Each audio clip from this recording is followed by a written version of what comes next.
Dear students, once again I welcome you all for EduMerge classes. Here you can emerge through education.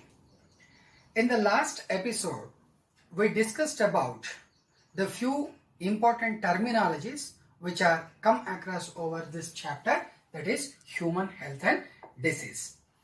In that, the last terminology is the etiology. So in this segment, let us know the different aspects regarding the etiology. So first of all, we have to know about the meaning of the etiology.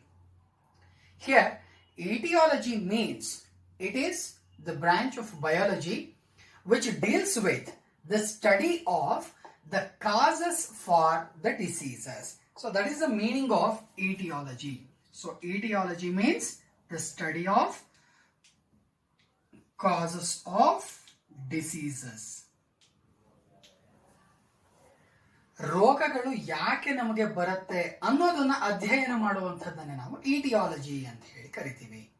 ಹಾಗಾದ್ರೆ ಯಾವ್ಯಾವ ಕಾರಣಗಳಿಂದ ನಮಗೆ ರೋಗಗಳು ಬರುತ್ತೆ?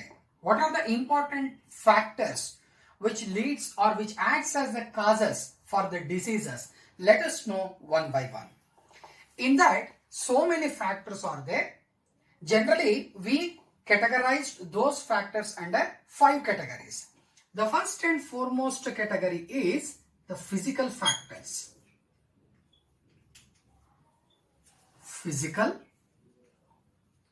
factor. Physical factor. Here, physical factor means the physical aspects which acts on the human body which will cause the diseases. ಇದಕ್ಕೆ ಕನ್ನಡದಲ್ಲಿ ನಾವು ಭೌತಿಕ ಕಾರಕಗಳು ಅಂತ ಹೇಳಿ ಕರಿತೀವಿ. ಸೊ ಫಿಸಿಕಲ್ ಫ್ಯಾಕ್ಟರ್ಸ್ ಅಂತಂದ್ರೆ ಯಾವ್ಯಾವುದನ್ನೆಲ್ಲ ನಾವು ಹೇಳಬಹುದು? The first and foremost one is heat. So heat ಅಂದ್ಮೇಲಿಂದ ಅದರ opposite cold. Then, along with heat and cold, the next important factor is sound. Then, the last factor which comes under the physical factor is the radiations.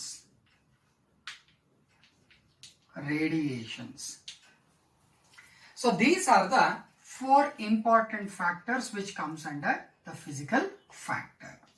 ಭೌತಿಕ ಕಾರಕಗಳಲ್ಲಿ ಒಟ್ಟು 4 ರೀತಿಯಾದಂತಹ factors ಅನ್ನು ನಾವು ನೋಡಬಹುದು: heat, cold, sound and radiations.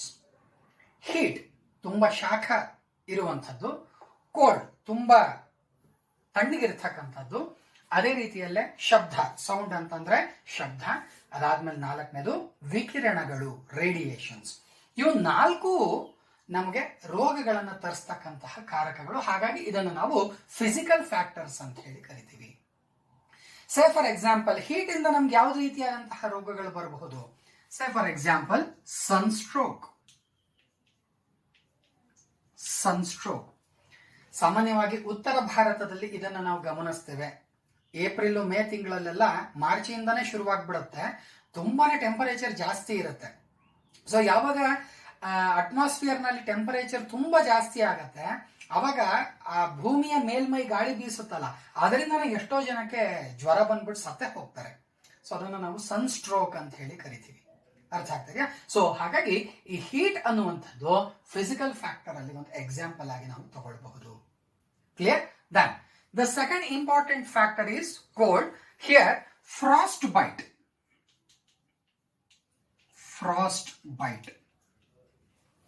That is an example for cold. So how the cold acts as a physical factor which causes the disease ಅನ್ನೋದಕ್ಕೆ ನಾವು example ಇದನ್ನ frost byte ಅಂತ ಹೇಳಿ ತಗೊಳ್ಬಹುದು. ಫ್ರಾಸ್ಟ್ ಬೈಟ್ ಅಂತಂದ್ರೆ ತುಂಬಾನೇ ಶೀತ ಪ್ರದೇಶಗಳಲ್ಲಿ ಇರ್ತಕ್ಕಂತಹ ಜನರಿಗೆ ಆಗ್ತಕ್ಕಂತಹ ಒಂದು ರೋಗ. ಕಾಲುಗಳೆಲ್ಲ ಪೂರ್ತಿ ಸೆಳೆದ್ಕೊಂಡ್ಬಿಡುತ್ತೆ. ಈ ಸಿಯಾಚಿನ್ ಅಲ್ಲೆಲ್ಲ ಕೆಲಸ ಮಾಡ್ತಾರೆ ಸೋಲ್ಜರ್ಸ್, ಅದಕ್ಕೆ ಈ ಫ್ರಾಸ್ಟ್ ಬೈಟ್ ಅನ್ನ ಸೋಲ್ಜರ್ಸ್ ಫೂಟ್ ಅಂತ ಹೇಳಿ ಕರೀತಾರೆ. ಈ ಪಾದದ ಭಾಗ ಏನಿದೆ, ಇದು ನಾನಿಲ್ಲಿ ತೋರಿಸ್ತಾ ಇರೋದು ನಿಮ್ಗೆ ಹಸ್ತ, ಬಟ್ ಇದನ್ನ ಪಾದ ಅಂತ ಅಸ್ಯೂಮ್ ಮಾಡ್ಕೊಳ್ಳಿ. ಈ ಬೆರಳುಗಳ ಸಂಧಿ ಎಲ್ಲ ಕೊಳತ್ಕೊಂಡು ಬಂದ್ಬಿಡುತ್ತೆ, ಜಸ್ಟ್ ಲೈಕ್ ಗ್ಯಾಂಗ್ರೀನ್ ಆದಂಗೆ ಆಗ್ಬಿಡುತ್ತೆ, ಕಪ್ಪುಗಾಗ್ತಾ ಬಂದ್ಬಿಡುತ್ತೆ. ನಾವೇನೋ ಒಂದು 10-15 ನಿಮಿಷ ಸ್ವಲ್ಪ ಐಸು ಅಥವಾ ಇನ್ಯಾವುದಾದ್ರೂ ಹಿಡ್ಕೊಂಡ್ರೆ ನೀವು ಅಬ್ಸರ್ವ್ ಮಾಡ್ಬೋದು, ಈ ಚರ್ಮ ಎಲ್ಲ ಸುಕ್ಕುಗಟ್ಟಂಗಾಗತ್ತೆ. ಅಂಥದ್ರಲ್ಲಿ ಅವ್ರು ಯಾವಾಗಲೂ ಕೋಲ್ಡ್ ಟೆಂಪರೇಚರ್ ಅಲ್ಲೇ ಇರ್ತಾರೆ. ಅದು ಎಷ್ಟು ಕೋಲ್ಡ್ ಅಂತಂದ್ರೆ -55 ಡಿಗ್ರಿ, -56 ಡಿಗ್ರಿ ಸೆಂಟಿಗ್ರೇಡ್. 0 ಡಿಗ್ರಿಗೇನೆ ನೀರೇನಾಗತ್ತೆ, ಐಸ್ ಆಗತ್ತೆ ಅನ್ನೋದು ನಮಗೆ ಗೊತ್ತು. ಬಟ್ ಆದ್ರೆ ಅವರು -55 ಡಿಗ್ರಿನಲ್ಲಿ ಇರ್ತಾರೆ. ಅವ್ರಗಳಿಗೆಲ್ಲ ಇದು ಆಗುವಂಥದ್ದು ಕಾಮನ್. ಸೊ ಹಾಗಾಗಿ this cold also acts as the physical factor which leads to the disease. Then sound. So sound ಅಂತಂದ್ರೆ ಶಬ್ದ. ನಿಮ್ಗೆ ಗೊತ್ತಿರಬೇಕು, ಆಪ್ಟಿಮಮ್ ಸೌಂಡ್ ಗಿಂತ ಜಾಸ್ತಿ ಆಯ್ತು ಅಂತಂದ್ರೆ it directly affects on our eardrum. ನಮ್ಮ ಕಿವಿಯ ತಮಟೆ ಏನಿದೆ ಅದು ಒಡೆದು ಹೋಗುತ್ತೆ. 100 ಡೆಸಿಬಲ್ಸ್ ಗಿಂತ ಜಾಸ್ತಿ ಆಯ್ತು ಅಂತಂದ್ರೆ ಸೌಂಡು ಅದೇನಾಗತ್ತೆ, it directly affects on our hearing. So ಹಾಗಾಗಿ ಸೌಂಡ್ ಯಾವಾಗ ಜಾಸ್ತಿ ಆಗತ್ತೆ, it leads to hearing problem. Hearing problem. Then the last one is radiations. ವಿಕಿರಣಗಳು ಅಂತ ಹೇಳಿ ಕರಿತೀವಿ. ಸೇ for example alpha, beta, gamma, ಅದೇ ರೀತಿಯಲ್ಲೇ UV ರೇಸ್, ಎಕ್ಸ್ ರೇಸ್, ಈ ರೀತಿಯಾದಂತಹ radiations ಗಳೇನಿದಾವೆ, when these radiations penetrate through our body, it causes mutation. It causes mutation. ಯಾವಾಗ mutation ಆಗುತ್ತೆ, obviously it forms the abnormalities inside our body and which leads to so many types of diseases. In this way, the physical factor is the first and foremost factor which comes under etiology.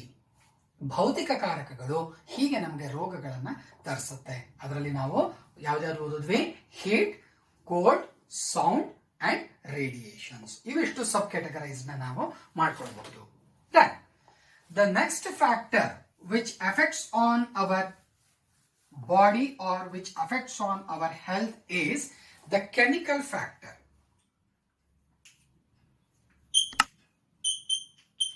Chemical factor.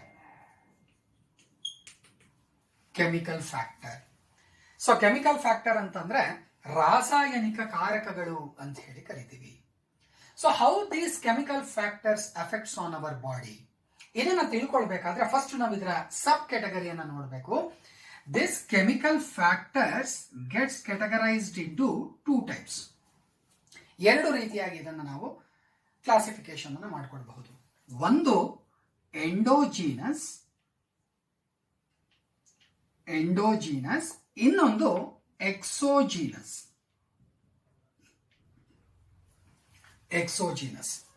These are the sub-classifications of the chemical factor. Endogenous, ಬಯಾಲಜಿನಲ್ಲಿ ನಾನು ಅವತ್ತಿಂದ ಹೇಳ್ತಾ ಇದ್ದೀನಿ ನಿಮಗೆ, ಇದರಷ್ಟು ಸುಲಭವಾದ ವಿಷಯ ಅಥವಾ subject ಇನ್ನೊಂದಿಲ್ಲ. ಯಾಕೆ ಅಂದ್ರೆ ಇದರ ಎಟಮೋಲಾಜಿಕಲ್ ಮೀನಿಂಗ್ ಅನ್ನ ತಿಳ್ಕೊಂಡ್ಬಿಟ್ರೆ ನಮ್ಗೆ ಇದರ ಅರ್ಥ ಸಿಗ್ತಾ ಹೋಗುತ್ತೆ. So endo means inside, so genous means within the body. So endogenous ಅಂದ್ರೆ ಅರ್ಥ ಏನಪ್ಪಾ ಅಂತಂದ್ರೆ inside the body. So endogenous ಗೆ ಆಪೋಸಿಟ್ ವರ್ಡ್ ಯಾವುದು ಅಂದ್ರೆ ಎಕ್ಸೋ. ಸೊ ಎಕ್ಸೋಜಿನಸ್ ಅಂತಂದ್ರೆ ಔಟ್ಸೈಡ್ ದ ಬಾಡಿ. ಸೊ ಕೆಲವು ಕೆಮಿಕಲ್ಸ್ ನಮ್ಮ ಬಾಡಿಯಲ್ಲಿಯೇ ಸೆಕ್ರೀಟ್ ಆಗ್ತದೆ, ಅಂತಹದನ್ನ ನಾವು ಎಂಡೋಜಿನಸ್ ಅಂತ ಹೇಳಿ ಕರಿಬಹುದು. ಅದರ್ ದೆನ್ ದಟ್ ಅಂದ್ರೆ ಎನ್ವಿರಾನ್ಮೆಂಟ್ ಅಥವಾ ಸರೌಂಡಿಂಗ್ಸ್ ನಲ್ಲಿ ಇರ್ತಕ್ಕಂತಹ ಕೆಮಿಕಲ್ಸ್ ನಮ್ಗೆ ಎಫೆಕ್ಟ್ ಮಾಡ್ತು ಅಂತಂದ್ರೆ ಅದನ್ನ ನಾವು ಎಕ್ಸೋಜಿನಸ್ ಅಂತ ಹೇಳಿ ಕರಿತೀವಿ. ಹಾಗಾದ್ರೆ ಎಂಡೋಜಿನಸ್ ಅಂತಂದ್ರೆ ಯಾವ್ದ್ಯಾವ್ದೆಲ್ಲ ಬರಬಹುದು? ನೀವು ಫಸ್ಟ್ ಇಯರ್ ನಲ್ಲಿ ಓದಿರ್ತೀರಿ, ಹ್ಯೂಮನ್ ಫಿಸಿಯಾಲಜಿನಲ್ಲಿ ಬೇರೆ ಬೇರೆ ರೀತಿಯಾದಂತಹ ಸಿಸ್ಟಮ್ ಅನ್ನ ನಾವು ಓದಿದಾಗ ಅದರಲ್ಲಿ ನಮ್ಗೆ ಬರ್ತಕ್ಕಂಥದ್ದು ಎಕ್ಸಾಂಪಲ್ ಯಾವ್ದ್ಯಾವ್ದಪ್ಪ ಅಂದ್ರೆ ಒಂದು ಯೂರಿಕ್ ಆಸಿಡ್, ಎರಡನೇದು urea, then hormones. So these are the very important chemicals which are secreted inside our body. So ಏನಾಗತ್ತೆ, ಯಾವಾಗ ನಮ್ಮ ರೀನಲ್ ಕಂಡೀಷನ್ಸ್ ವೇರಿಯೇಷನ್ ಆಗತ್ತೆ, ರೀನಲ್ ಅಂತಂದ್ರೆ ಕಿಡ್ನಿ ಕಂಡೀಷನ್ಸ್ ವೇರಿಯೇಷನ್ ಆಗತ್ತೆ, ಆಗ ಬ್ಲಡ್ ಸರಿಯಾಗಿ ಪ್ಯೂರಿಫೈ ಆಗೋದಿಲ್ಲ. ಪ್ಯೂರಿಫೈ ಆಗದೇ ಇದ್ದಾಗ ಏನಾಗುತ್ತೆ, ಈ ಯೂರಿಕ್ ಆಸಿಡ್ ಬ್ಲಡ್ಗೆಲ್ಲ ಮಿಕ್ಸ್ ಆಗ್ಬಿಡತ್ತೆ. ಅರ್ಥ ಆಗ್ತಾ ಇದೆ? ಯೂರಿಕ್ ಆಸಿಡ್, ಯೂರಿಯಾ ಎಲ್ಲವೂ ಮಿಕ್ಸ್ ಆಗ್ಬಿಡತ್ತೆ. ಯಾವಾಗ ನಮ್ಮ ಬಾಡಿಯಲ್ಲಿ ಯೂರಿಕ್ ಆಸಿಡ್ ಜಾಸ್ತಿ ಆಗ್ತಾ ಹೋಗುತ್ತೆ, when the concentration of the uric acid is gradually increasing in our body, that condition is called hyper uricemia. Hyper uricemia. What happens when this hyperuricemia takes place inside our body? ಏನಾಗುತ್ತೆ ಅಂತಂದ್ರೆ it leads to the formation of gout. Gout ಅಂತಂದ್ರೆ ಸಂಧಿವಾತಗಳು ಅಂತ ಹೇಳಿ ಕರಿತೀವಿ. ಅಂದ್ರೆ ಈ joints ಗಳೆಲ್ಲ ಎಲ್ಲಿರುತ್ತೆ ಅದೆಲ್ಲ ನೋವು ಬರುತ್ತೆ. ಅಂದ್ರೆ ಜಸ್ಟ್ ಲೈಕ್ ಆರ್ಥರೈಟಿಸ್ ತರ ಆಗೋಗ್ತಾರೆ. ಇದ್ರ ನೆಕ್ಸ್ಟ್ ಕಂಡೀಷನ್ ಆರ್ಥರೈಟಿಸ್. ಹಾಗಾಗಿ ಸಂಧಿವಾತಕ್ಕೆ ಇದು ಕಾರಣ ಆಗ್ತಾ ಹೋಗುತ್ತೆ. ಅದೇ ರೀತಿಯಲ್ಲೇ ಯೂರಿಯಾ ಇರಬಹುದು. ಇವೆಲ್ಲವೂ ಅಷ್ಟೇ ನಮ್ಮ ಬಾಡಿ ಮೇಲೆ ಅಡ್ವರ್ಸ್ ಎಫೆಕ್ಟ್ ಅನ್ನ ಬೀರ್ತಾ ಹೋಗುತ್ತೆ. ದೆನ್ ಹಾರ್ಮೋನ್ಸ್ ನಲ್ಲೂ ಅಷ್ಟೇ ಒಂದು ಹೈಪೋಸೆಕ್ರೀಷನ್ ಅಂತ ಹೇಳಿ ಕರಿತೇವೆ, ಇನ್ನೊಂದು ಹೈಪರ್ ಸೆಕ್ರೀಷನ್ ಅಂತ ಹೇಳಿ ಕರಿತೀವಿ. ಹೈಪೋಸೆಕ್ರೀಷನ್ ಅಂಡ್ ಹೈಪರ್ ಸೆಕ್ರೀಷನ್. ಹೈಪೋಸೆಕ್ರೀಷನ್ ಅಂತಂದ್ರೆ ಅದು ಎಷ್ಟು ಆಪ್ಟಿಮಮ್ ಕ್ವಾಂಟಿಟಿಯಲ್ಲಿ ಹಾರ್ಮೋನ್ಸ್ ಸೆಕ್ರೀಟ್ ಆಗಬೇಕು ಅದಕ್ಕಿಂತ ಕಡಿಮೆ ಸೆಕ್ರೀಟ್ ಆಗ್ತಕ್ಕಂಥದ್ದು. That condition is called hyposecretions. Hyper secretions ಅಂತಂದ್ರೆ ಆಪ್ಟಿಮಮ್ ಲೆವೆಲ್ಗಿಂತ ಜಾಸ್ತಿ ಸೆಕ್ರೀಟ್ ಆಗ್ತಕ್ಕಂಥದ್ದು. ಸೇ ಫಾರ್ ಎಕ್ಸಾಂಪಲ್, ಇವಾಗ ಇನ್ಸುಲಿನ್ ಅನ್ನು ನಾವು ಎಕ್ಸಾಂಪಲ್ ಆಗಿ ತಗೊಂಡ್ರೆ, ಹೈಪೋಸೆಕ್ರೀಷನ್ ಆಫ್ ದ ಇನ್ಸುಲಿನ್ ಏನಾಗ್ತದೆ, ನಮ್ಮ ಬಾಡಿನಲ್ಲಿ ಬ್ಲಡ್ ಶುಗರ್ ಲೆವೆಲ್ ಜಾಸ್ತಿ ಆಗ್ತಾ ಹೋಗುತ್ತೆ. ಅದೇ ಹೈಪರ್ ಸೆಕ್ರೀಷನ್ ಆಗ್ಬಿಟ್ರೆ ಬ್ಲಡ್ ನಲ್ಲಿ ಗ್ಲೂಕೋಸ್ ಲೆವೆಲ್ ಏನಾಗುತ್ತೆ, ತುಂಬಾ ಕಡಿಮೆ ಆಗ್ತಾ ಹೋಗುತ್ತೆ. ಲೋ ಶುಗರ್ ಮತ್ತೆ ಹೈ ಶುಗರ್ ಅಂತ ಹೇಳಿ ಕರಿತೀವಲ್ವಾ, ಈ ಕಂಡೀಷನ್ಸ್ ಆಗ್ತಾ ಹೋಗುತ್ತೆ. ಹಾಗಾಗಿ ಎಂಡೋಜಿನಸ್ ಕೆಮಿಕಲ್ ಫ್ಯಾಕ್ಟರ್ ನಲ್ಲಿ ಬರ್ತಕ್ಕಂತಹ ಎಕ್ಸಾಂಪಲ್ಸ್ ನಾವು ಈ ರೀತಿಯಾಗಿ ಸ್ಟಡಿ ಮಾಡ್ತಾ ಹೋಗ್ಬೋದು. This condition is nothing but the endogenous chemical factor. When coming to the exogenous chemical factor, ಇದರಲ್ಲಿ ಯಾವ್ದ್ಯಾವ್ದು ಬರುತ್ತೆ ಅಂತಂದ್ರೆ, ಒಂದು flames, the next one is cigar, smoke. ಸಾಧ್ಯವಾದಷ್ಟು ನೀವು ಕೆಮಿಸ್ಟ್ರಿ ಲ್ಯಾಬ್ ನಲ್ಲಿ ಎಕ್ಸ್ಪೆರಿಮೆಂಟ್ಸ್ ಮಾಡುವಾಗ ಬಹಳ ಎಚ್ಚರಿಕೆಯಿಂದ ಇರಬೇಕು. ಯಾಕೆಂದ್ರೆ ಸೇ for example glacial acetic acid ಅನ್ನ ನಾವು ಯೂಸ್ ಮಾಡ್ತೀವಿ. ಆ ಗ್ಲೇಷಿಯಲ್ ಅಸಿಟಿಕ್ ಆಸಿಡ್ ಅನ್ನ ಒಂದ್ಸರಿ ನೀವು ಸ್ಮೆಲ್ ಮಾಡಿ ನೋಡಿ, ಪೂರ್ತಿ ಬುರ್ಡನೆ ಬಿಚ್ಕೊಂಡಂಗೆ ಆಗ್ಬಿಡುತ್ತೆ, ಒಂಥರ ಘಾಟ್ ಹೊಡಿಯುತ್ತೆ. ಆ ತರದ್ದೆಲ್ಲವೂ ನಮ್ಮ ಬಾಡಿನಲ್ಲಿ ಅಬ್ನಾರ್ಮಲಿಟೀಸ್ ನ ಮಾಡಿ ನಮಗೆ ಡಿಸೀಸ್ ಅನ್ನ ಕಾಸ್ ಮಾಡಿಸುತ್ತೆ. ನಾವು ನಮ್ಮ ಬಯಾಲಜಿ ಲ್ಯಾಬ್ಗಳಲ್ಲಿ ನೋಡ್ತೀವಿ, ಫಾರ್ಮಾಲ್ಡಿಹೈಡ್ ಅನ್ನ ಯೂಸ್ ಮಾಡ್ತೀವಿ ಸ್ಪೆಸಿಮನ್ ಅನ್ನ ಪ್ರಿಸರ್ವ್ ಮಾಡ್ಲಿಕ್ಕೆ. ಆ ಫಾರ್ಮಾಲ್ಡಿಹೈಡ್ ಏನಾದ್ರೂ ನಮ್ಗೆ ಹಾಗೇನೆ ನಾವು ಓಪನ್ ಮಾಡಿ ಇಟ್ಬಿಟ್ರೆ ಕಣ್ಣೆಲ್ಲ ಉರಿಯಕ್ಕೆ ಶುರುವಾಗ್ಬಿಡತ್ತೆ. ಎಷ್ಟೋ ಜನಕ್ಕೆ ಅದು ಅಲರ್ಜಿ ಆಗಿ ಆಕ್ಟ್ ಮಾಡುತ್ತೆ. ಸೊ ಹಾಗಾಗಿ ಈ ರೀತಿಯಾದಂತಹ flames and moreover cigar smokes. Cigarette ಸೇದಿದ್ರೆ ಎಷ್ಟು ಕೆಟ್ಟದ್ದೋ, ಯಾವ ವ್ಯಕ್ತಿ ಸಿಗರೇಟ್ ಅನ್ನ ಸೇದಿ ಹೊಗೆ ಬಿಡ್ತಾನೆ, ಆ ಹೊಗೆಯನ್ನ ಕುಡಿದ್ರೆ ಅದಕ್ಕಿಂತಲೂ ಡಬಲ್ ಡೇಂಜರ್ ಅದು. ಸೊ ಈ ರೀತಿಯಾದಂತಹ cigar smokes, flames, these are all comes under the exogenous chemical factors. So ಹಾಗಾಗಿ ಈ ಕೆಮಿಕಲ್ ಫ್ಯಾಕ್ಟರ್ಸ್ ನಲ್ಲಿ ನಾವು ಈ ರೀತಿಯಾಗಿ ಕ್ಯಾಟಗರೈಸ್ ಮಾಡಿಕೊಂಡು ಇದನ್ನ ಇಟಿಯಾಲಜಿನಲ್ಲಿ ನೋಡಬಹುದು. So this is about the chemical factor. Then the next type of factor which affects on our body is the biological factor.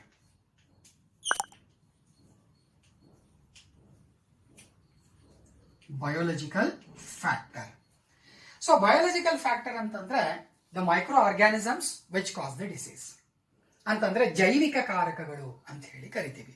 So ಇದರಲ್ಲಿ ಈಗ ಆಲ್ರೆಡಿ ಹಿಂದಿನ ಸೆಗ್ಮೆಂಟ್ಸ್ ಗಳಲ್ಲಿ ನಾವು ಡಿಸ್ಕಸ್ ಮಾಡಿದ್ವಿ.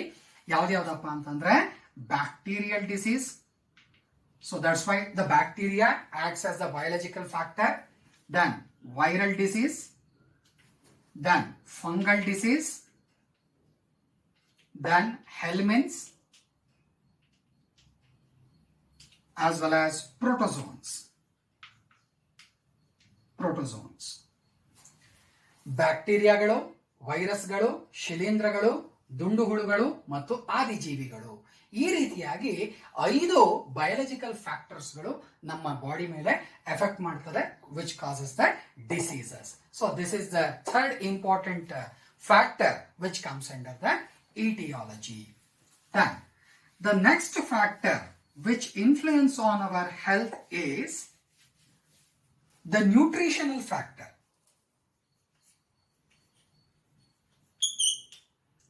Nutritional factor. ಪೌಷ್ಟಿಕ ಕಾರಕಗಳು ಅಂತ ಹೇಳಿ ಕರಿತೀವಿ, ನ್ಯೂಟ್ರಿಷನಲ್ ಫ್ಯಾಕ್ಟರ್. ಸೊ ನ್ಯೂಟ್ರಿಷನ್ ಅಂದ್ರೆ ಅರ್ಥ ಏನು? The substance which give the strength and which helps for the normal growth of our body. ಪೌಷ್ಟಿಕಾಂಶತೆ ಅಂತಂದ್ರೆ ಹಾಗೆ ಸಾಮಾನ್ಯ ಬೆಳವಣಿಗೆಗೆ ನಮಗೆ ಸಹಾಯ ಮಾಡ್ತಕ್ಕಂಥದ್ದು. ನಾವು ಪ್ರತಿನಿತ್ಯ ಆಹಾರವನ್ನು ತೆಗೆದುಕೊಳ್ಳುವಾಗ, ನಾವೇನು ಡೈಲಿ ಫುಡ್ ಅನ್ನ ಯೂಸ್ ಮಾಡ್ತೀವಿ, ಅದರಲ್ಲಿ 5 ಪ್ರಮುಖವಾದ ಕಾಂಪೋನೆಂಟ್ಸ್ಗಳು ಇರಬೇಕು ಅಂತ ನಿಮಗೆ ಗೊತ್ತು. 5 major components of the food ಯಾವ್ದು ಅನ್ನೋದು ನಿಮಗೆ ಗೊತ್ತಿದೆ. ಯಾವ್ದು?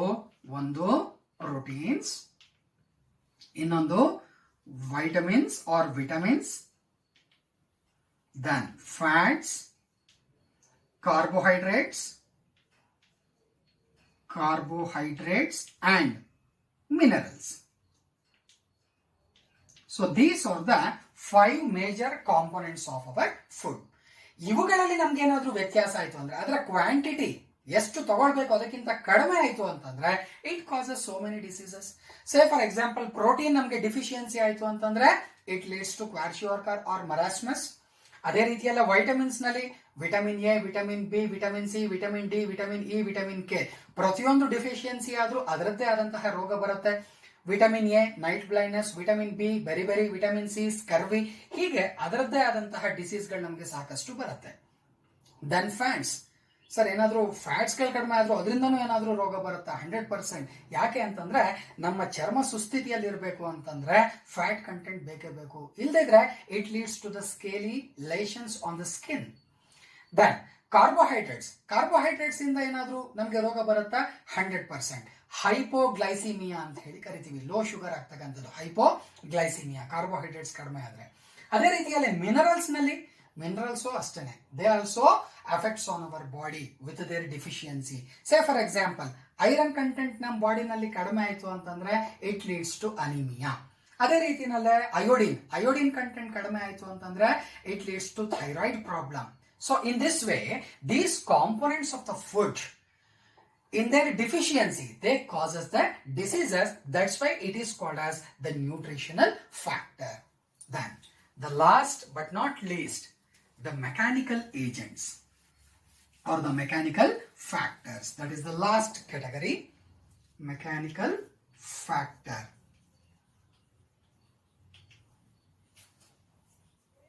Mechanical factor.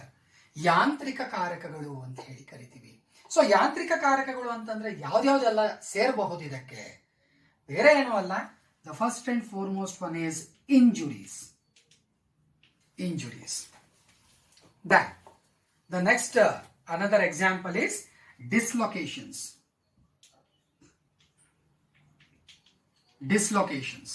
Then the next one is sprains. So these are the important mechanical factors. Injuries, ಗಾಯಗಳಾಗೋದು, ಹೋಗ್ತಾ ಇರ್ತೀವಿ, ನಡ್ಕೊಂಡು ಹೋಗ್ತಾ ಇರ್ತೀವಿ, ಎಡು ಬೀಳ್ತೀವಿ, ಇಲ್ಲೆಲ್ಲ ತರಚ್ಕೊಂಡು ಹೋಗ್ತಾರೆ. So that is injuries. Dislocations ಅಂತಂದ್ರೆ ಸರಿಯಾಗಿ ಪ್ರೆಷರ್ ಜೋರಾಗಿ ಬಿದ್ದು ಯಾವ್ಯಾವ್ದೋ ಪೋಸ್ಚರ್ ಅಲ್ಲಿ ಇದ್ದಾಗ ಪ್ರೆಷರ್ ಜಾಸ್ತಿ ಬಿದ್ದಾಗ ಏನಾಗುತ್ತೆ? ಡಿಸ್ಲೊಕೇಶನ್ಸ್ ಆಗುತ್ತೆ. ಸಾಮಾನ್ಯವಾಗಿ ಈ ಮಣಿಕಟ್ಟು ಏನಿದೆ ಅಥವಾ ಈ ಮೊಳಕ ಏನಿದೆ ಅದು ಹೀಗೆ ಪೂರ್ತಿ ತಿರ್ಕೊಂಡ್ಬಿಡೋದು, ಅಥವಾ ಮಂಡಿ ಕಟಕ್ ಅಂತ ತಿರುಗ್ಬಿಡ್ತಾರೆ. ಸಡನ್ ಆಗಿ ಹಿಂಗೆ ತಿರುಗಿದಾಗ ಏನಾಗುತ್ತೆ? ಮಂಡಿ ಸ್ವಲ್ಪ ಟ್ವಿಸ್ಟ್ ಆಗ್ಬಿಡುತ್ತೆ. That is called as dislocations. ಅದೇ ರೀತಿಯಲ್ಲಿ ಸ್ಪ್ರೈನ್ಸ್ ಅಂತಂದ್ರೆ ಲಿಗಮೆಂಟ್ಸ್ ಏನಿರುತ್ತೆ ಅಂದ್ರೆ ಮೂಳೆಗಳು ಹೀಗಿದ್ರೆ, ಮೂಳೆ ಹೀಗಿತ್ತು ಅಂತಂದ್ರೆ ಈ ಲಿಗಮೆಂಟ್ಸ್ಗಳು ಅದನ್ನ ಹೀಗೆಲ್ಲ ಸುತ್ತಕೊಂಡಿರ್ತದೆ. ಈ ಲಿಗಮೆಂಟ್ಸ್ ಸ್ವಲ್ಪ ಮಟ್ಟಿಗೆ ಕಟ್ ಆಗುತ್ತೆ, ಪೂರ್ತಿ ಕಟ್ ಆಗಿರಲ್ಲ, ಸ್ವಲ್ಪ ಮಟ್ಟಿಗೆ ಕಟ್ ಆಗುತ್ತೆ. That is called as sprains. So these are the important examples for the mechanical factors. Okay, so in this way we conclude that etiology is the study of the causes of the diseases. In that 5 major factors which affects on our health, which are those: physical factor, chemical factor, biological factor, nutritional factor, and the last one is mechanical factor.